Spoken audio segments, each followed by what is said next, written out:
it will switch your application back to having focus, so it receives the majority of the input that goes onto the device.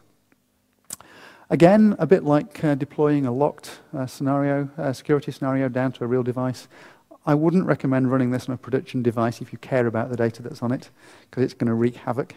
But it is very good. The output from this is obviously logged, and what you can do is when your application crashes, usually when, not if, then you can trace back through the log and find out what's gone on and what caused it to fail. We've also got the ability now to create automated UI testing on device apps.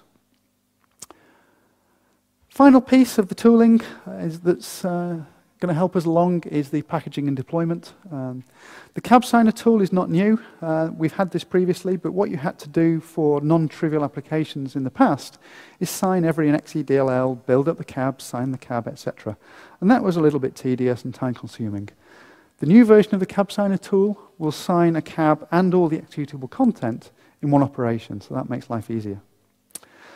Another side effect of Windows Mobile 6, though, you will remember I mentioned at the start that we've got the compact framework and SQL Server in ROM.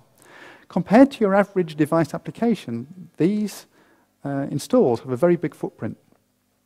Because they're in ROM, now we can just simply install our nice small device application. We don't need to worry about deploying these, unless we particularly want the very latest versions.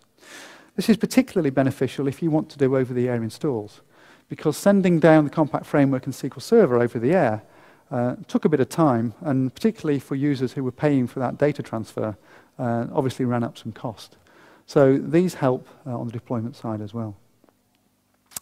So next thing I want to look at is, as I mentioned, the challenges that come along with 6, predominantly because of the different